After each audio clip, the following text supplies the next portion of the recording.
네, 오늘 창세기 20장은 길지 않은 내용이면서 이미 앞에서 나왔던 창세기 12장 10절 이하의 아브라함과 사라가 기근 때문에 이집트에 내려갔다가 겪었던 그 사건과 매우 비슷한 이야기라고 할 수 있습니다.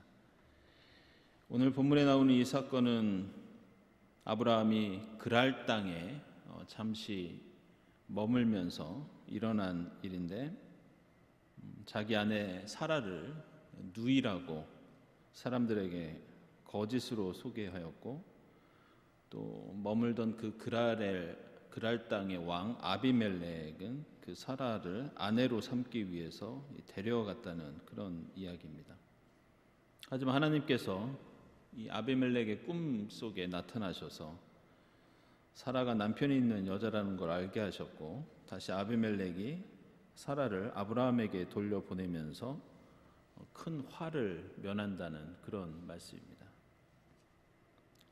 또 간단한 이야기이고 또 이전에 나온 비슷한 말씀이 있기 때문에 오늘 본문을 일일이 자세히 설명해 드리지는 않겠습니다. 다만 오늘 이 창세기 20장을 우리가 함께 읽으면서 우리가 함께 생각해야 할 몇 가지 문제들은, 먼저 지금까지 이 창세기 이야기들을 쭉 보시면 이 희생당하는 여인들에 대한 이야기들이 계속 나오는 것을 볼 수 있습니다. 오늘 본문에서도 이 아브라함의 아내 사라가 다른 남자의 남편이 될 수도 있는 그런 커다란 위기를 겪는데, 그 위기는 이 남편 아브라함과 이 아비멜렉 사이에서, 다시 말해서 남자들 사이에서 일어난 그런 사건이었습니다. 엄밀히 말하면 사라가 자초한 일도 아니었고, 두 남성의 실수와 욕심과 거짓 때문에 일어났던, 사라로서는 일방적으로 당할 수밖에 없는 그런 사건이었고, 그것은 이미 창세기 12장에서 이집트 바로에게 이런 비슷한 일을 겪을 때에도 마찬가지였습니다.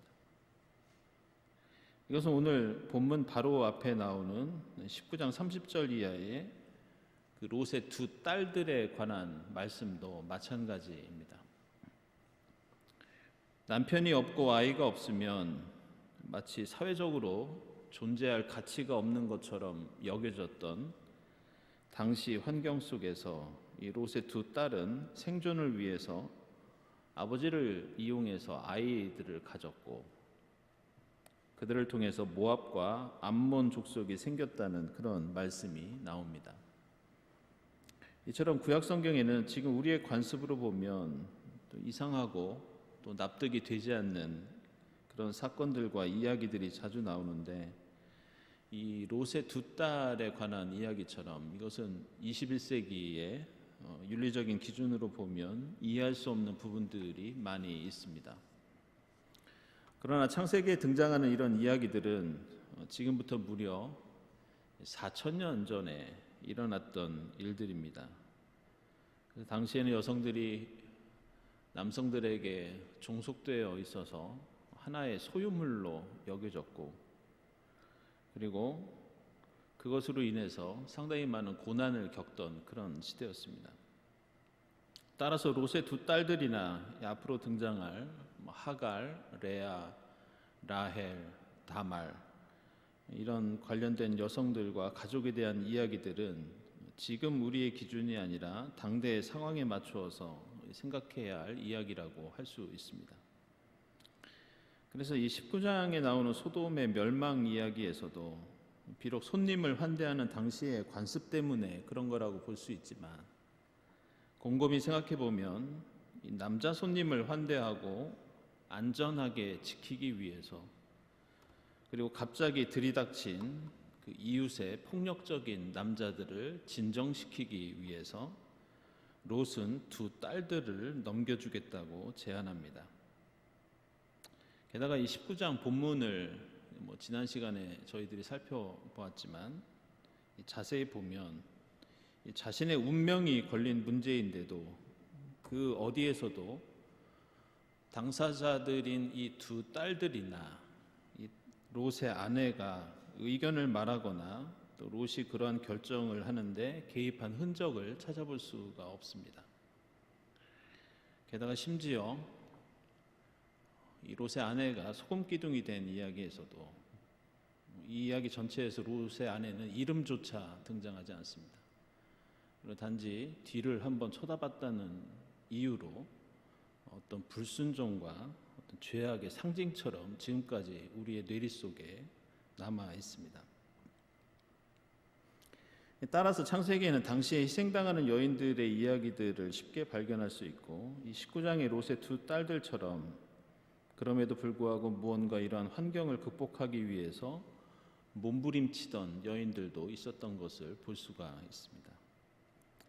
그러나 반대로 오늘 20장에서는 1절부터 18절까지 이 사라를 둘러싸고 엄청난 일들이 벌어지고 있지만 사라는 단 한마디도 말을 하지 않습니다. 오로지 하나님과 아브라함과 아비멜렉만 사라를 가운데 놓고 대화를 이어갑니다. 그래서 매우 수동적인 인물로 그리고 남성들에 의해서 운명이 결정되는 모습으로 이 사라가 등장하고 있습니다. 두 번째로 오늘 20장 본문에는 다시 한번 개인과 공동체의 운명에 관한 그 관계에 대해서 생각해야 할 장면들이 나옵니다. 3절 보시면요. 하나님께서 아비멜렉의 꿈속에 나타나셔서 사라가 남편이 있는 여자라고 알려주시는데 4절을 보면 주님께서는 의로운 한 민족을 멸하시렵니까? 이렇게 아비멜렉이 하나님께 여쭈어 봅니다. 다시 말해서 아비멜렉이 만약 실수를 하게 되면 이 아비멜렉 개인만 벌을 받는 것이 아니라 그 민족 전체가 멸망한다는 그런 의미입니다. 이것은 7절 하반절에서도 그 여인을 돌려보내지 않으면 너와 너에게 속한 사람들이 틀림없이 다 죽을 줄 알아라. 이렇게 하나님께서 말씀하십니다. 9절에서도 내가 당신에게 무슨 잘못을 저질렀기에 나와 내 나라가 이 크나큰 죄에 빠질 뻔하게 하였느냐 말이오. 계속해서 아비멜렉 개인의 죄가 나라 전체에 대한 심판으로 이어진다는 것을 보여주고 있습니다. 그리고 18절을 보면 이 일로 하나님께서 아비멜렉 집안의 모든 여자의 태를 닫으셨다는 그런 대목이 나오는데요. 아비멜렉 개인의 잘못이 공동체로 이어지고 더 나아가 현재의 아비멜렉의 개인의 죄가 미래의 세대까지 연결되고 영향을 끼치는 걸로 나옵니다. 이러한 특징은 구약 성경에 대단히 여러 군데 나옵니다. 레위기 4장 3절 보면 제사장 한 명이 죄를 지으면 그 벌이 백성들에게 돌아간다는 말씀이 나옵니다. 그리고 사무엘기하 24장이나 이제 그곳엔 다윗이 인구조사하는 장면이 나오죠. 열왕기에 여러 군데를 보면 왕 한 사람이 잘못하면 그 잘못의 대가가 온 나라와 민족에까지 영향을 끼치는 그러한 말씀들을 우리는 흔히 볼 수 있습니다. 따라서 창세기를 비롯하여 성경에서는 계속해서 의인 10명 혹은 아브라함 한 사람의 중보기도, 이것이 나라를 구할 수 있지만 반대로 누군가 한 명이 잘못을 저지르면 나라가 망할 수도 있는 우리 개인의 신앙과 역할이 결코 무시될 수 없는 힘과 영향력을 가지고 있다는 것을 우리에게 보여주고 있습니다. 그래서 우리가 흔히 하는 말이 있죠. 나 하나쯤은.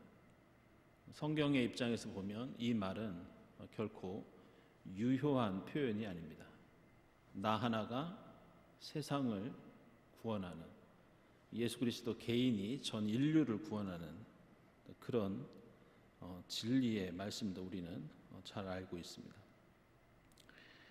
세 번째로, 그렇다면 한 개인이 구체적으로 이 공동체와 민족과 나라를 위해서 해야 할 중요한 역할이 무엇인가? 오늘 20장 말씀에는 기도를 통한 중재자의 역할이 등장합니다. 오늘 7절 보시면요, 하나님께서 꿈을 통해 이제 사라를 남편 아브라함에게 돌려보내라. 아브라함은 예언자이므로 너를 위해서 기도할 것이고 너는 살 것이다. 이런 말씀이 나옵니다. 이 성경에서 예언자라는 말이 최초로 등장하는 것이 이 구절입니다. 바로 창세기 20장 7절에 이 예언자라는 말이 처음 나오는데요. 이 구약 성경에는 예언자라는 직책이 여러 종류가 나옵니다. 이 꿈이나 환상을 보는 선견자라는, 히브리어로는 로에라고 합니다. 선견자들이 나오고요. 또 예언자들 중에는 아모스나 호세아나 미가처럼 자유롭게 나가서 백성들한테 하나님의 영이 임해서 말씀을 선포하는 경우도 있지만, 나단처럼 왕에게 속해서 왕궁에서 일을 하면서 월급을 받으면서 왕을 위해서 예언하는 그런 사람들도 있었습니다. 주로 이제 전쟁이나 나라에 어려운 중요한 일들이 있을 때 이 예언자들이 어떻게 그것을 해야 하는지 하나님의 말씀을 전하는 역할을 했던 걸 볼 수 있습니다. 오늘 본문에는 그 예언자를 부르는 가장 일반적인 호칭으로 나옵니다. 히브리어로 나비라고 합니다. 주목할 것은 우리는 이사야, 예레미야, 에스겔 같은 사람들만 예언자인 줄 알았는데 아브라함도 예언자로 나옵니다. 그리고 이것은 나중에 모세도 히브리어로 나비라고 부릅니다. 그래서 예언자 중에는 이 모세도 들어갈 수 있습니다. 따라서 이 예언자라는 직책은 우리가 생각하는 것보다 성경에는 매우 넓은 의미로 사용됩니다. 예를 들어서 우리가 이 경동교회의 이 정체성을 언급할 때 여러분도 그런 말씀을 좀 많이 들어보셨을 겁니다. 예언자적인 전통. 우리가 그 말을 사용할 때에는 무엇인가 사회적인 문제들을 지적하고 그것을 고치기 위해서 노력한다는 의미를 가질 때가 많은데, 엄밀히 말하면 그런 의미의 예언자적인 전통은 성경에 나오는 이 예언자라는 의미가 가지고 있는 극히 일부분이라고 할 수 있습니다. 이것은 나중에 제가 따로 말씀드리기로 하고요. 오늘 본문에서 강조되는 이 예언자의 역할은 바로 기도하는 중재자, 이런 역할입니다. 여기서 우리가 주목할 것은 7절에서 예언자이므로 기도할 것이고 너는 살 것이다, 이 대목입니다. 다시 말해서 예언자는 기도하는 사람이고 그 기도를 통해서 살리는 사람이다, 그런 뜻입니다. 그런데 이 7절에 나오는 이 기도하다라는 단어는 이 구약 성경에 60번 정도 나옵니다. 그 중에서 25번이 나를 위해서 기도하는 것이 아니라 다른 사람을 위해서 중보하는 그런 기도로 의미가 나옵니다. 민수기 11장과 21장 보면 하나님의 진노와 이 불뱀이 심판의 도구로 등장했을 때 모세가 백성들을 위해서 중재하면서 기도하죠. 그때 이 단어가 사용됩니다.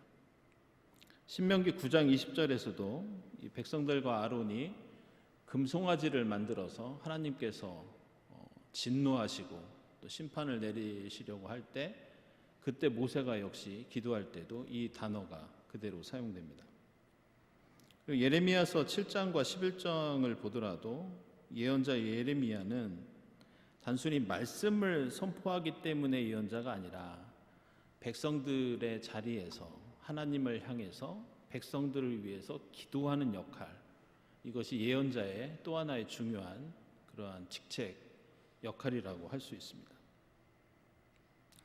따라서 우리가 기도할 때에는 성경의 기도관에 따르면 나와 내 가족만을 위해서 기도하는 것은 참된 기도가 아니라고 할 수 있습니다. 만약 내가 누군가를 위해서 중보하고 기도한다면 그것은 내가 바로 예언자의 역할을 한다는 그런 의미가 되기도 합니다. 그래서 성경에서 이 기도하다라는 단어는 그 어원을 이제 파보면 심판, 예측, 평가 이런 단어와 연결이 됩니다. 그래서 기도하다라는 말은 원래 다른 사람 대신에 평가하다, 예측하다 이런 의미입니다. 따라서 어떤 문제가 생겼을 때 내가 그 문제 혹은 그 문제를 일으킨 사람을 지적하고 비난하고 정죄하는 것이 아니라 내가 보다 넓은 판단력과 정확한 상황 인식을 가지고 앞으로 이 잘못과 이 범죄가 어떤 미래를 가져올 것인지 예측하면서 그 사람과 그 잘못을 위해서 기도하는 것, 이것이 바로 기도의 중요한 기능이고 또 예언자로서의 우리의 사명이라고 할 수 있습니다. 네 번째로 오늘 20장에 나오는 이 아브라함과 아비멜렉의 모습은 우리로 하여금 이 믿음의 조상 아브라함 그리고 하나님을 믿지 않는 어떤 족속의 왕 아비멜렉에 대한 우리의 일반적인 생각과 관점을 깨트리고 있다고 하겠습니다. 여러분도 이 본문을 읽으시면서 느끼셨겠지만 오늘 20장에 나오는 아브라함의 태도는 참으로 비겁하고 거짓되고 이 궤변으로 일관하는 특징을 갖고 있습니다. 9절 이하를 보면 꿈에서 하나님의 말씀을 받은 아비멜렉이 아브라함에게 자초지종을 물어봅니다. 그것도 자신을 속인 아브라함을 비난하거나 위협하는 게 아니라 왜 이런 일이 우리에게 일어나서 우리가 위험에 빠지게 되었느냐고 아브라함에게 하소연을 합니다. 그런데 아브라함은 11절에서 이곳에서는 사람들이 아무도 하나님을 두려워하지 않으니까 나의 아내를 빼앗으려고 할 때에는 사람들이 나를 죽일 것이라고 생각했습니다. 이렇게 밑도 끝도 없이 대답합니다. 아브라함은 그랄 땅에는 하나님을 두려워하는 경건, 사람들을 바르게 대하는 정의 이런 것이 전혀 없다고 근거 없는 그런 판단을 내립니다. 그러면서 12절에서는 앞에서 자기가 했던 그 말과 모순이 되는, 앞에서는 그랄 땅에 경건과 정의가 없어서 그런 행동을 했다고 해놓고 사실은 나의 아내가 이복누이였다고 변명을 합니다. 그리고 13절에서는 다시 자신이 아내에게 우리가 어느 곳으로 가든지 나를 오라버니라고 하라고 했다고 또 다른 변명을 합니다. 그리고 이런 모습은 믿음의 조상이라고 하기에는 비겁하고 오직 자신만을 생각하는, 그리고 대단히 왔다 갔다 하는 그런 궤변과 이기적인 모습이라고 할 수 있습니다. 반대로 오늘 본문에 나오는 이 아비멜렉은 오히려 아브라함보다 더 신실하고 정직하고 아량이 넓은 것으로 등장합니다. 4절에서 아비멜렉은 스스로 의로운 민족이라고 하고 있고 5절에서도 보시면 자신이 깨끗한 마음으로 떳떳하다고 주장합니다. 그런데 그때 6절에서 하나님께서는 아비멜렉이 스스로 깨끗하고 의롭다는 이러한 주장을 모두 인정해 주십니다. 그리고 아브라함을 만나 이 아비멜렉이 취했던 태도도 오히려 겸손했고 14절을 보면 아브라함에게 양떼와 소떼와 남종과 여종을 선물로 주고 또 사라를 바로 돌려 보내줬다고 그렇게 나옵니다. 따라서 아브라함이 아비멜렉에게 했던 변명과 주장, 반대로 이 아비멜렉이 취한 상반된 태도는 이 이야기를 읽고 있는 우리에게 아비멜렉보다 아브라함이 잘못이 더 있다는 것을 느끼게 합니다. 게다가 이 아비멜렉이 준 선물을 보더라도 이 아비멜렉이 대단히 아량이 넓은 인물이었다는 것을 알 수가 있습니다. 이미 15장, 16장에서 이 아브라함은 가지고 있는 재산이 너무 많아서 조카 롯과 한 곳에 있을 수 없었고 또 다른 곳으로 롯이 이주를 했던 것을 우리는 알고 있습니다. 그런데 이 아비멜렉의 그랄 땅은 이 작은 족속입니다. 그렇게 넓은 땅이 아니었습니다. 그런데도 이 아비멜렉은 아브라함에게 땅과 선물을 제공합니다. 특히 이 16절을 보면 은 1000세겔을 주었다고 나오는데 이 당시 고대 바빌론에서의 일반 노동자의 한 달 월급이 0.5세겔이었습니다. 그리고 고대 이스라엘에서 결혼 지참금이 50세겔 정도 되었습니다. 따라서 지금 아비멜렉이 얼마나 큰 돈을 지금 이 아브라함에게 주고 있는지 우리는 알 수 있습니다. 결국 이전에도 아브라함은 이집트에서 비슷한 사건으로 재산을 증식한 적이 있습니다. 이번 일로 인해서 또 한 번 엄청나게 재산을 불린 것을 볼 수 있습니다. 물론 아브라함은 여러모로 훌륭한 신앙의 인물이지만 우리는 이러한 모습들을 보면서 이 중요한 점을 되새겨야 합니다. 그것은 이 신앙인이라고 모두 훌륭하고 신앙인이 아니라고 열등한 것이 아니라는 겁니다. 일부 그리스도인들은 자신이 예수를 믿는다는 이유로 이 세상 사람들에 대해서 근거 없는 우월감을 갖는 경우들이 많이 있습니다. 그러나 성경을 보면 하나님 이외에 인간은 모두 죄인이고 부족할 뿐이라는 것을 우리는 느끼게 됩니다. 우리는 성경을 읽을 때 이 성경에 나오는 신앙의 인물들을 무엇인가 옹호하고 싶어하고 또 그래야 한다는 생각을 할 때가 있지만 그렇지 않습니다. 예를 들어 성경을 해석하는 사람들 중에서도 이 중세의 유대교의 주석가들이나 또 종교개혁가 칼빈의 오늘 이 창세기 20장에 관한 그런 해석들을 보면 이 아브라함과 이 사라를 이들의 잘못을 감춰주기 위해서 사촌으로 그렇게 관계를 만들려고 시도합니다. 그러나 그들이 왜 그런 시도를 했는지 이해할 수는 있지만 굳이 그럴 필요가 없다고 하겠습니다.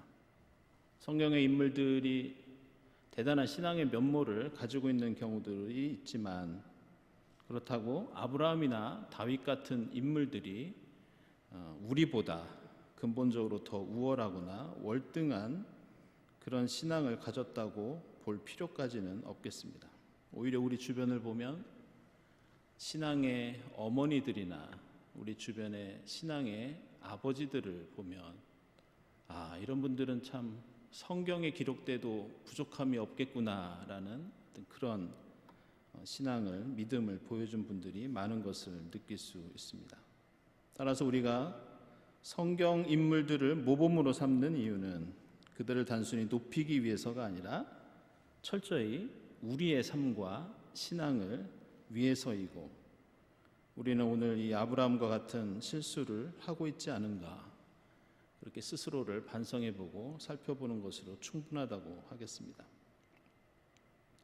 결론적으로 아브라함은 창세기 12장 이후로 하나님께서 베풀어 주신 그 복과 성공이 계속해서 그를 뒤따랐다는 것을 우리는 잘 알고 있습니다. 창세기 14장에서는 위험 속에서 적들과 싸워 승리할 수 있었고 창세기 17장과 18장에서는 하나님께서 아브라함을 얼마나 지켜주시고 또 귀하게 생각하고 계셨는지 하나님과 아브라함의 관계가 얼마나 친밀한 것인지 새삼 확인할 수 있었습니다. 게다가 지금 그랄 땅에서 아비멜렉과 겪고 있는 일련의 사건들은 이미 창세기 12장 10절 이하에서 비슷하게 경험한 적이 있었고, 그때 아브라함과 사라는 그 위기를 모면할 뿐만이 아니라 오히려 큰 축복의 기회가 되었던 적도 있습니다. 그런데 지금 아브라함과 아비멜렉의 이러한 대비는, 물론 그리스도인은 하나님의 약속을 믿고 믿음의 길을 가는 사람들이지만, 그럼에도 불구하고 우리가 얼마나 빛과 소금의 역할을 다하기 위해서 다른 한편으로 인격적이고 윤리적인 노력이 필요한 것인지 새삼 느낄 수 있습니다. 마지막으로 오늘 말씀은 이 창세기 전체에 나오는 하나님의 구원 역사라는 큰 틀에서 봐야 하는 그런 특징을 갖고 있습니다. 창세기는 아브라함과 이삭과 야곱 그리고 요셉이 주인공으로 등장하는 여러 가지 이야기들이 나옵니다. 그런데 우리가 잊지 말아야 할 것은 이 모든 이야기들이 가지고 있는 하나의 주제가 있다는 그것을 잊지 말아야 됩니다. 그것은 이들이 이곳저곳을 유랑하면서 삶과 신앙을 이어갈 때 그들의 삶과 신앙의 기초와 기반이 되는 것은 바로 하나님의 약속입니다. 생각해보면 이들의 유랑하는 삶이라는 것은 특별한 목적이 없는 것처럼 보입니다. 오늘 길을 떠난다고 최종 목적지가 있는 것도 아니었고, 특별히 이룩해야 할 삶의 목표가 있었던 것도 아니었습니다. 여기저기 떠도는 나그네 같은 삶은 아무리 가축이 많고 돈이 많아도 도시에서 정착 생활을 하는 사람들과 비교할 때 이 불을 쌓거나